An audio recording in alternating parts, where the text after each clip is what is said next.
Meus queridos irmãos, boa noite, muita paz a todos. Para aqueles que seguem o nosso calendário no nosso site, a folhinha ali da frente, as minhas desculpas porque eu mudei o tema. Mudei o tema porque achei que hoje a minha palestra de 1h30 de sábado já estaria pronta e como não está, eu peguei um outro tema e fiz uma outra palestra. Essa palestra, na verdade, foi feita no domingo, sob o contexto da Páscoa, mas ela serve bem para qualquer contexto das nossas vidas e a gente mudou o nome dela então para Impermanência e Iluminação. Então, antes de começar, a gente pergunta a vocês: o que há de permanente nas suas vidas? Alguém se arrisca? As minhas boas obras. As suas boas obras? Certo. Aprendizagem. Oi? Conhecimento que você aprendeu. O conhecimento, as suas boas obras, ok? O ensinamento. O ensinamento. Você passou para adiante, que você ensinou. Uhum. Então, ação no bem, né? Aquilo fica, é permanente. Mas são... Alguém falou mais alguma coisa? Eu não todo. Eu não todo. Você não está? Não, eu não Ela. todo. Você, Eu sendo. num todo. Mas É permanente. Uma permanente. Certo. Então, é interessante observar que as coisas que foram colocadas são, na sua maior parte, atos morais, não é? Atos morais, conquistas do coração que vão ficando. Mas na vida, na nossa vida diária, no nosso cotidiano diário, nada na verdade é permanente. Tudo passa, tudo muda e tudo se transforma. As nossas relações se transformam porque nós nos transformamos. Então as nossas relações de hoje não são as mesmas de alguns anos atrás, não é? A vida termina, a vida recomeça, as pessoas vão, as pessoas chegam, as coisas mudam, os países mudam, as casas mudam, as pessoas nas nossas vidas mudam. Está sempre tudo mudando, não é? Então, o Pastorino diz pra gente que a vida é uma experiência de impermanência, visando o encontro com a permanência.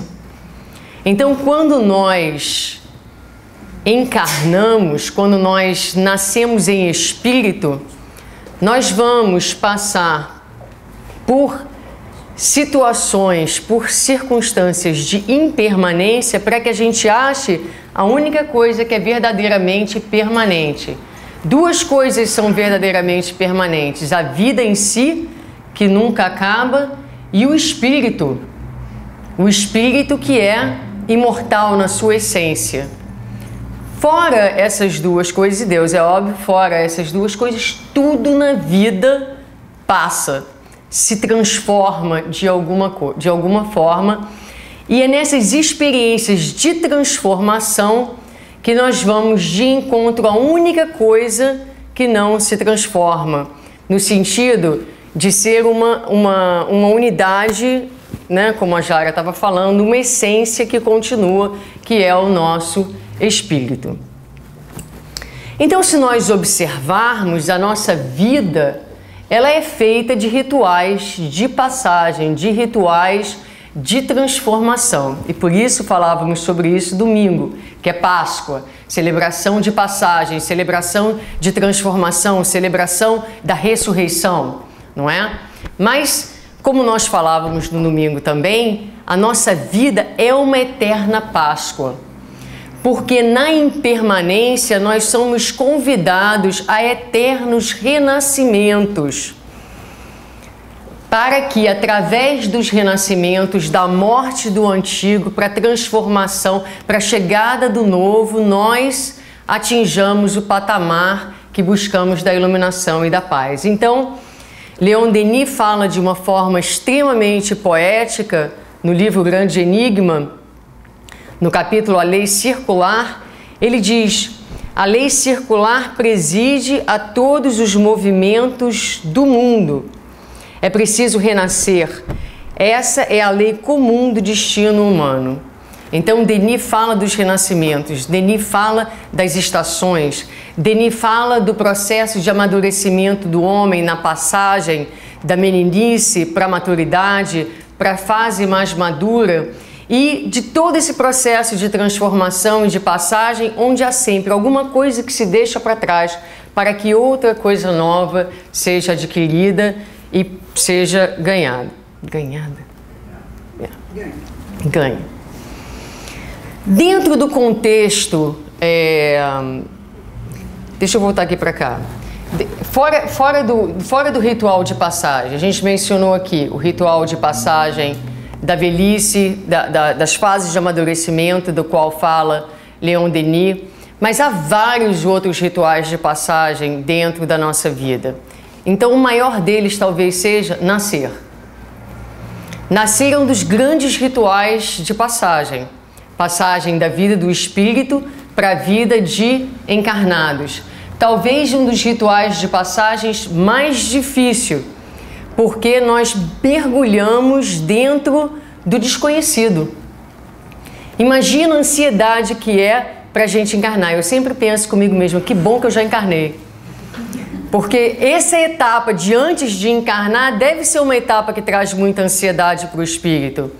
Porque nós vamos mergulhar numa jornada da qual nós temos uma ideia, mas o resultado, as lutas, as dificuldades, então é um mergulho dentro de um desconhecido e a gente naturalmente sente medo. Então essa é uma característica das passagens da transformação muito natural, é o sentimento de medo. Também é uma passagem o ritual da morte. Uma passagem da vida na carne para a vida do espírito, não é? Onde não há, na verdade, uma morte verdadeira, mas há uma transformação de padrões vibratórios. Porque a morte verdadeira ela não existe, só existe a transformação. Então a morte, o nascimento, o casamento é um ritual de passagem. A gente passa de uma posição de solteiros, com os benefícios que a vida de solteiro traz, para uma vida agora de casados. Então, nesse ritual de passagem, há pessoas que não fazem por medo. Medo de perder os benefícios da vida de solteiro.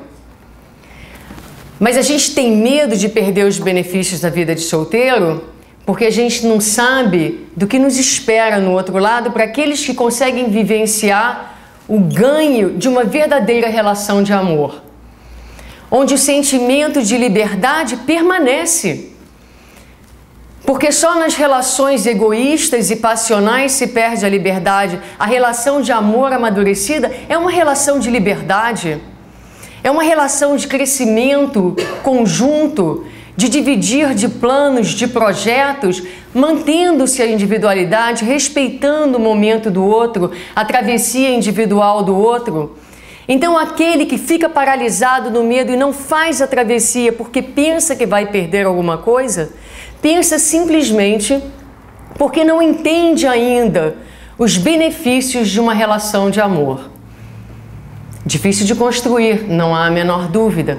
Mas muitas vezes, muitas das travessias em nossa vida não são feitas pelo medo que paralisa. Porque em cada travessia há alguma coisa que fica para trás.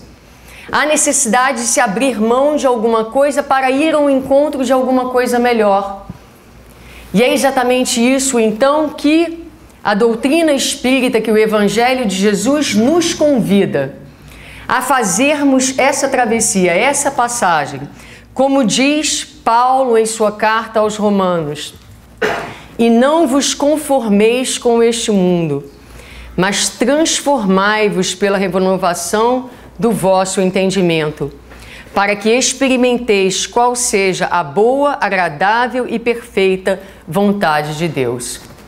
Então, Paulo, em Romanos, nos convida a transformação pelo pensamento, a deixarmos de lado as ilusões dos padrões oferecidos pelo mundo e buscarmos os padrões que são de conformidade perfeita com a lei de Deus, através do processo de transformação, de deixar o homem velho para ir de encontro ao homem novo. Mas no Evangelho de João, nós encontramos essa passagem interessante, onde Jesus diz: na verdade, vos digo que vós chorareis e vos lamentareis, e o mundo se alegrará. E vós estareis tristes, mas a vossa tristeza se converterá em alegria. A mulher, quando está para dar luz, sente tristeza, porque é chegada a sua hora. Mas depois de ter dado luz à criança, já não se lembra da aflição pelo prazer de haver nascido um homem no mundo. Está no Evangelho de João. Saudação aos homens. Falamos disso no nosso curso hoje. Ok. Muito bem. Então, essa passagem fala exatamente do processo de dor. De dor que muitas vezes essa transformação vai trazer para a pessoa. Mas que a dor do processo de transformação, no deixar daquilo que era a nossa fonte de prazer, não é o prazer sensorial necessariamente, às vezes o prazer emocional, não é? Quando a gente deixa aquilo, é uma dor. É uma dor o deixar das ilusões, daquilo que aparentemente nos sustentava, para ir de encontro a alguma coisa nova. Mas quando a gente puder ver o nascimento das boas obras e, acima de tudo, a alegria, a paz de espírito que vem com a transformação, então toda a dor fica esquecida, porque nós estamos diante das nossas obras, do Filho que nasce, do resultado das nossas opções, da nossa transformação. Agora, é sempre dolorido porque nós ainda estamos extremamente apegados a valores, não é? Que muitas vezes insuflam o nosso ego, que muitas vezes nos dão uma falsa noção de estima, de autoestima. Fazendo a tradução do inglês para o português, tem que parar um pouquinho e pensar, não é? Então, e a outra dificuldade grande nesse processo de transformação é que quando eu falo assim, eu falei disso no domingo, então eu falei de brigadeiro, hoje eu vou falar do salgadinho do centro. Eu adoro esse salgadinho do centro, né? Então toda terça e quarta-feira, que são os dias que eu estou aqui, que tem salgadinho, eu só como salgadinho, é o meu jantar. Mas se eu resolver que eu vou perder uns 5 pounds, então eu vou escolher não comer mais o salgadinho. Mas eu sei que se eu parar de comer salgadinho, que eu amo, e fizer um pouquinho mais de exercício, eu sei o que eu vou ganhar, ou o que eu vou perder, que são 5 pounds, não é? E também sei o significado emocional disso, certo? O significado emocional é: eu vou perder, agora eu tô bonita, agora eu me gosto mais, né? Porque o meu corpo não tem essa barriga, não é? Tem uma amiga que fala: tem um tumor na minha barriga, o tumor desaparece, não é? Então a gente se gosta mais porque o nosso corpo físico ficou melhor. Gente, isso é uma ilusão, a gente vive dentro dessa ilusão, eu inclusive, não é? Muito bem. Eu sei o que eu vou ganhar, ainda que seja uma ilusão. Eu sei bem o que essa ilusão traz para mim. Mas quando a gente fala dos processos espirituais e a gente pensa no tal do reino dos céus que a gente ouviu falar 2000 anos atrás, who knows what that is? Não é? Quem sabe falar exatamente desse reino dos céus, dessa experiência de paz, de tranquilidade, de calma? A gente não conhece isso, a gente não sabe o que é isso. A gente está acostumado com esse barulho dos conflitos, das aflições. É como meu filho, quando ele não está mais quieto, mais tranquilo, ele fala: "I'm bored". E a gente sente assim, bored, com a paz. Porque ela é uma coisa tão desconhecida nossa que a gente precisa desse agito ainda. Então, parte da dificuldade no processo de transformação, não é? É o fato daquilo que a gente está buscando ainda ser tão desconhecido para a gente. Então, vamos seguir em frente. Então, a gente, como a gente falava, a vida, ela é um processo de transformação, um processo de impermanência. Se nós pensarmos, nós temos muitas vidas dentro de uma vida. A minha vida, quando eu tinha 18 anos, parece, às vezes eu falo de alguns fatos. Um amigo meu, quando eu tinha 18 anos, me encontrou semana passada no Facebook. E eu pensando nele, eu falei para mim mesmo, gente, esse cara é parte de uma outra vida que eu tive. Porque a Suzana, de 18 anos, sobrou pouco. Só a juventude, o resto já não tá mais aqui. Porque eu continuo parecendo que eu tenho 18 anos, eu sei disso. Mas isso é por causa dos 5 pares. Então, é isso. A vida muda tanto que a gente tem várias vidas dentro de uma vida. Mas quem gosta de mudar? A gente gosta disso, de permanecer. Ah, tá tudo tão bom, nada mudou, né? Tudo continua exatamente da mesma coisa. E a gente associa a não mudança à paz. Só que ninguém cresce se não mudar. Se a gente não mudar, se a gente se não transformar, não há movimento. A gente está stuck, não é? Então, parte, como nós falamos, do problema com a mudança, da impermanência, é o nosso medo, o medo do desconhecido, não é? E medo da morte.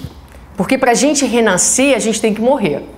Então eu vou contar para vocês a história do rei e do papagaio. Então havia um rei que...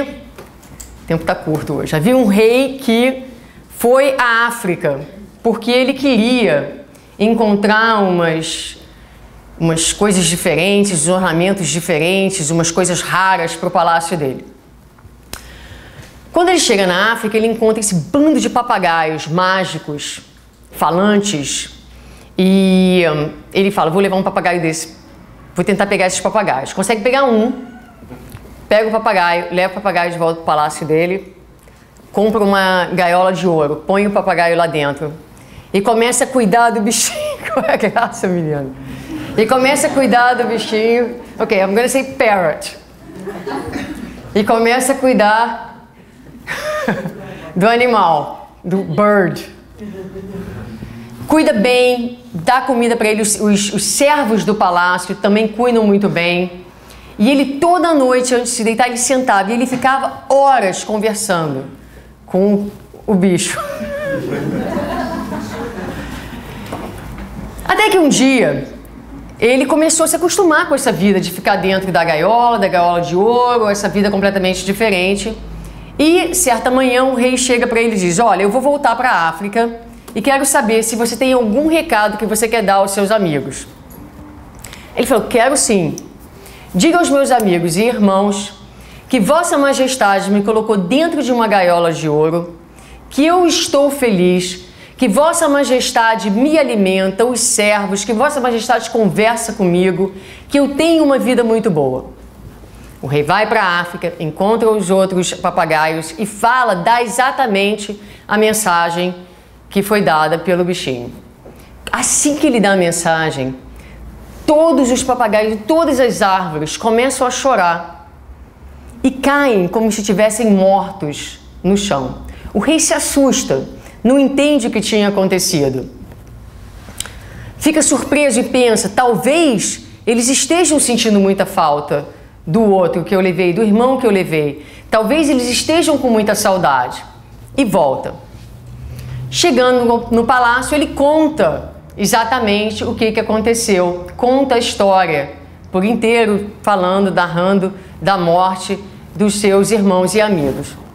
Assim que o papagaio escuta a história, ele também cai duro no chão da gaiola. E o rei se assusta. Fala, mas o que será que aconteceu? E ele pega o bichinho de dentro da gaiola e leva o bichinho para o lado de fora e coloca assim na grama e fica ali olhando e pensando, o que será que aconteceu? Enquanto ele está ali olhando e pensando, o bicho desperta e voa para a árvore mais alta que ele encontrou. E o rei, sem entender o que havia acontecido, olha então e fala, mas você me fez de bobo? Por que você fez isso comigo? E ele diz então para o rei, estou seguindo a mensagem dos meus companheiros, que diz que às vezes é necessário morrer para poder viver. Então, muitas vezes nós não fazemos as mudanças necessárias e nos acostumamos, nos apegamos a situações que são gaiolas de ouro, acreditando que essas situações é o melhor que a gente pode ter na vida, sem se perceber de que para a felicidade não há limite. Há sempre alguma coisa melhor. Não quer dizer que nós vamos viver inconformados, mas o que eu quero dizer é que nós não vamos viver apegados ao negativo. Então há a síndrome Gabriela, eu nasci assim, vou viver assim, vou morrer assim. A pessoa apegada a uma condição de vida, não é? Ou a pessoa que fala, não, eu não posso mudar, é minha natureza.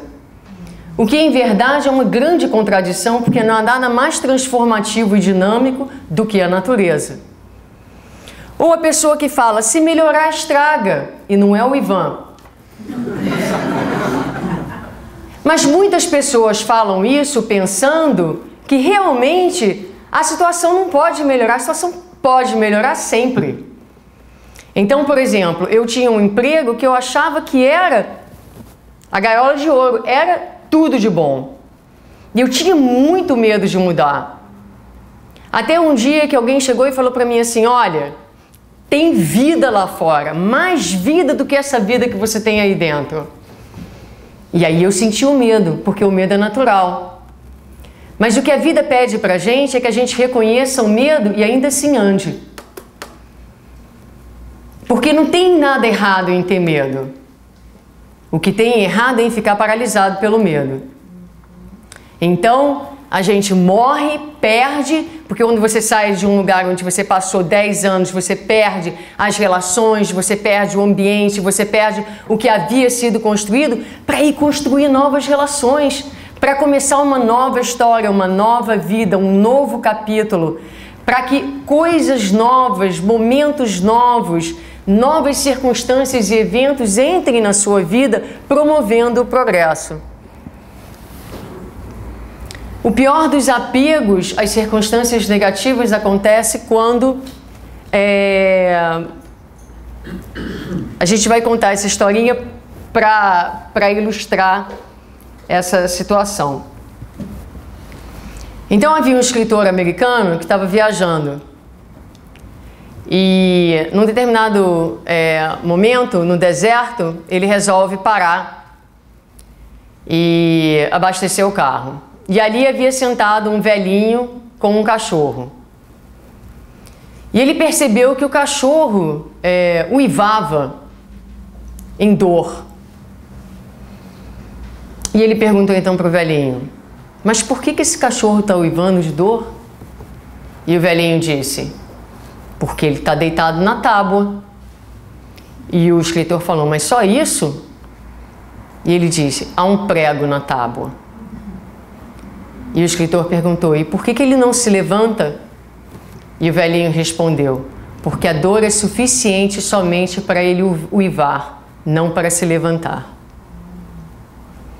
Então, quantos de nós passamos um tanto de nossas vidas deitados em um prego, reclamando, chorando, nos lamentando, e não dói o suficiente para a gente ter a coragem de se levantar e modificar a nossa realidade. Porque é possível. Porque para todos nós há uma realidade melhor. E essa realidade muitas vezes não está na transformação do mundo externo, mas na transformação do mundo interno. E muitas vezes na transformação dos dois. A doutrina espírita fala então e nos convida sempre a esse enfoque da vida pelo lado da impermanência, através da lei da reencarnação e da lei da destruição. Então está lá no Livro dos Espíritos, dentro das leis morais, a lei de destruição, que diz: é preciso que tudo se destrua para renascer e se regenerar. Por isso, ao que chamais destruição, não passa de uma transformação que tem por fim a renovação e a melhoria dos seres vivos. E a lei da reencarnação, que fala do nascer, morrer, renascer, ainda e progredir sempre, tal é a lei. O exercício reencarnatório é um dos maiores exercícios de impermanência. Porque hoje nós somos brancos, negros, morenos, não é? Temos num corpo saudável ou num corpo menos saudável, num gênero masculino ou num gênero feminino. E amanhã a gente vai renascer o quê? Então, o processo da reencarnação é um processo que nos convida ao desprendimento de qualquer apego às formas, a tudo que é forma, a tudo que é matéria. De novo, no caminhar de encontro àquilo que é o essencial, que é o nosso espírito, que são os nossos valores, como vocês falaram no início. Também outra passagem de Pastorino, que gostamos muito quando lemos. A reencarnação tem como objetivo principal o desenvolvimento do Deus interior em cada espírito, ou seja, a consciência do self, da divindade. Entretanto, a ressurreição espiritual é o meio mais eficaz de se conquistar o self. Em cada ressurreição, que significa sair da sombra para a luz da consciência, vencer a ignorância para conquistar o conhecimento, a alma dá um passo adiante na conquista da paz. Então, o processo da reencarnação das vidas sucessivas nos ajuda a ir de encontro com a nossa essência, mas a ressurreição espiritual, ou seja, a morte das nossas ilusões, o deixar ir do homem velho, essa dor desse morrer e nascer diário, é o que faz, é o processo do dia a dia, do sair da sombra e do caminhar para a luz. Ninguém chega à luz se não passar pela dor da transformação. Pensa bem nisso. Quantas vezes nós tentamos mudar alguma coisa na nossa vida ou nas nossas personalidades e não conseguimos? Por que será que é tão difícil? Comportamentos, às vezes. A gente fala, não vou fazer isso mais. Não quero mais isso para mim. E a gente continua voltando aos mesmos hábitos, aos mesmos comportamentos, porque aqueles comportamentos nos dão algum prazer, algum nível de satisfação, e deixá-los é perder aquilo, é passar por um processo de morte, muitas vezes de luto mesmo. E muitas vezes o que a transformação pede é paciência, porque vai levar um tempo onde o que vai prevalecer é o luto da morte, até que devagarinho outros valores e outras oportunidades vão se estabelecendo e a gente vai poder perceber a luz do dia de novo. Mas muitos não suportam o processo da morte e das perdas que vêm, que são necessárias para qualquer processo real de transformação. A Caroline Myss, que é uma psicóloga americana, ela fala que consciência é a habilidade de deixar o velho para ir abraçar o novo, com a certeza de que tudo termina no momento certo e que todas as coisas começam no momento propício. Essa verdade é difícil de ser vivida, porque os seres humanos buscam a estabilidade, a ausência de mudanças. E o Tao diz: deixe-se ir com as mudanças, não contra elas. Então mudar já é difícil. E quando a gente resiste muitas vezes à vida, que nos convida imperativamente a mudar, aí não só dói, como a gente sofre. Então a resistência, a não aceitação às mudanças, porque às vezes as mudanças são de dentro para fora, são uma escolha nossa. Mas muitas vezes a vida muda as circunstâncias externas para gerar em nós os movimentos internos. As doenças, a morte, as perdas, o distanciamento das pessoas, a ingratidão das pessoas, tudo isso são mecanismos que vêm dinamizar a nossa vida interna, promovendo o processo de iluminação. Isso é uma beleza. Os barcos estão mais seguros nos portos, mas não é para isso que os barcos são feitos. Nem nós. Nós também não somos feitos para a estabilidade do porto. Nós somos feitos para as aventuras da travessia. É preciso encarar a viagem. É preciso sair do porto, da comodidade, da segurança e entrar no desconhecido. Com coragem.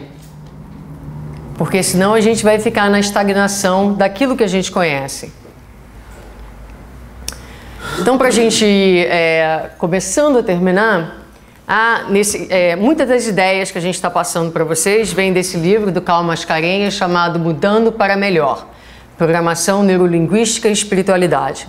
Inclusive, esse texto que nós vamos ler. Chama Visualização do Desapego. Quem é meu amigo no Facebook já leu. Quando eu estava preparando a palestra, eu gostei tanto dele que eu coloquei lá. Abro mão da estabilidade estéril que me impede de crescer. Sou como a chuva que um dia foi lago, riacho e oceano. Acendi com um beijo quente dos raios de sol e hoje me derramo para fertilizar outras vidas. Abro mão da rigidez que me convida a ser sempre a mesma coisa. Sou como as estações que se sucedem e povoam de flores e frutos, chuva e sol o ano dos seres, cada coisa em seu tempo e seu lugar. Abro mão da acomodação preguiçosa, que traz segurança e, ao mesmo tempo, cristaliza as ações heróicas que minha alma quer realizar. Sou como a borboleta, que arrisca rasgar seu casulo e sair, sobretudo porque a natureza não lhe oferece um convite. Nesse caso, ela é imperativa. Minha vida segue feliz, pois sei deixar uma margem e partir para outra. Minha vida segue feliz porque sei quando é chegado o momento de fechar um capítulo em minha história.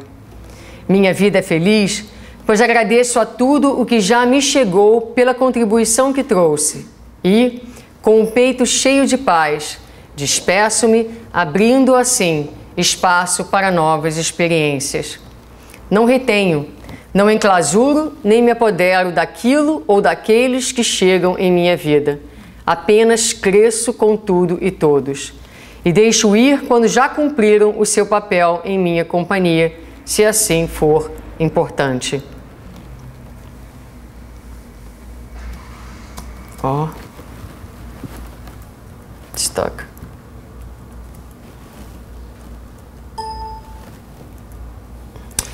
Não lamento, não me revolto, nem me apavoro com as partidas necessárias.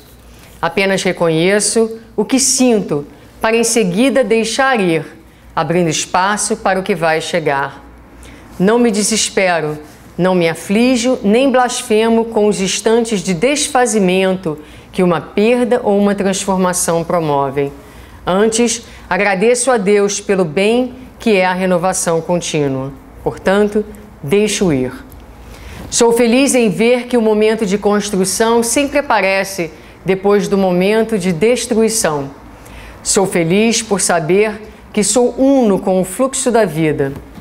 Sou como a água da chuva, que se recicla, as estações que chegam e se vão. demolindo e construindo novas paisagens. E a borboleta que arrisca voar, mesmo tendo passado parte da vida presa ao chão. Com reverência, deixo ir o que é velho para abraçar o novo em minha vida. Sou feliz também por ser capaz de desenvolver em mim o amor desapegado. Sou feliz, verdadeiramente sou feliz. Então é um poema lindo que fala do desapego. E se a gente parar e pensar, quantas relações ruins para a gente mantém na nossa vida? Porque a gente acha que não tem nada melhor para a gente ou porque a gente tem medo de deixar ir. Quantas vezes nós sofremos por pessoas que entram na nossa vida e se vão? Se vão porque chegou o momento delas irem por uma razão ou por outra e a gente deixa ir. Porque a gente não está ali para segurar ninguém, a gente respeita o movimento da vida, a gente também tem o nosso movimento, a gente também tem a nossa jornada. Nós somos colocados em determinados contextos, as pessoas, a nossa família, os nossos amigos, as pessoas, onde quer que estejam, estão caminhando com a gente, mas a nossa jornada é individual. Não há ninguém, por mais que me ame, que vai andar o meu caminho e que vai fazer a trilha que atende às minhas necessidades, porque eu sou um espírito imortal com uma história única, com necessidades únicas. Então foi a minha irmã, foram 2 grandes amigos embora, minha casa ficou vazia, eu tinha acabado de fazer essa palestra. Eu coloquei lá no Facebook, fazendo o exercício da impermanência. Porque a gente faz palestra para a gente mesmo, não é? Então a gente pensa, o coração fica apertado, mas eu sou um espírito imortal. Nós estamos unidos pelo laço do afeto. É necessário que cada um de nós continue cumprindo a sua jornada, a sua missão. Onde quer que estejamos. Então a gente aceita a impermanência e diz, olha, essa vida é um momento. É um momento. A separação é uma ilusão. Se a gente começa a viver a vida verdadeiramente com a perspectiva da imortalidade, que é uma das únicas coisas permanentes na vida, a vida vai se tornando mais leve. A gente sofre menos se a gente aceita a impermanência. E se a gente vê que, sim, os filhos vão para a Califórnia, não é? Para Nova York, mas a gente continua, estão fazendo os movimentos das suas vidas, os seus destinos, as suas trajetórias. Nós fizemos a nossa. Então é preciso deixar ir para que outros momentos se abram, não é? O André Moreira estava aqui, que se tornou amigo nosso recentemente, pela internet, diga-se de passagem, e eu falava, eu penso às vezes em amigos que eu tive na minha vida, grandes amigos, grandes amores, do qual hoje eu não falo mais. Eu não sei mais, continuo amando essas pessoas, mas elas pertenceram a um tempo. Elas entraram na minha vida em um momento. Naquele momento elas fizeram sentido. Hoje quem faz sentido são vocês. Vocês fazem sentido na minha vida. Vocês dão sentido, vocês vêm de encontro às minhas necessidades de hoje, não aquelas pessoas. Elas seguiram nas suas jornadas também. Elas estão trilhando os seus caminhos. E a gente continua junto aqui no coração, porque eu trago cada uma delas, a contribuição delas na minha vida dentro de mim. Eu nunca vou ser a mesma, porque elas continuam dentro de mim. Então, meus queridos, eu vou terminar a palestra aqui dizendo a vocês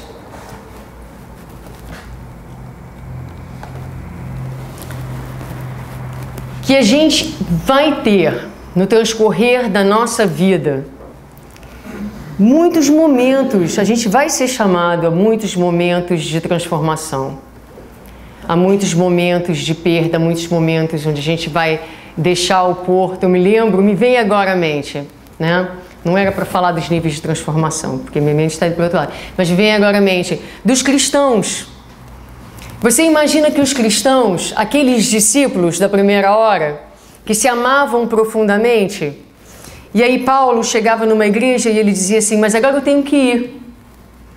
Mas agora eu tenho que ir. E os outros discípulos falavam, mas já, fica mais um pouco com a gente. Mas eu preciso ir, porque é preciso visitar as outras igrejas. É preciso espalhar a mensagem. É preciso cumprir a minha missão, a minha jornada. E ele ia. E as visitas às outras igrejas levavam anos. Anos, até que ele pudesse retornar à igreja onde ele havia deixado aqueles amigos, aqueles afetos, aqueles companheiros de ideal. Porque era preciso cumprir uma missão.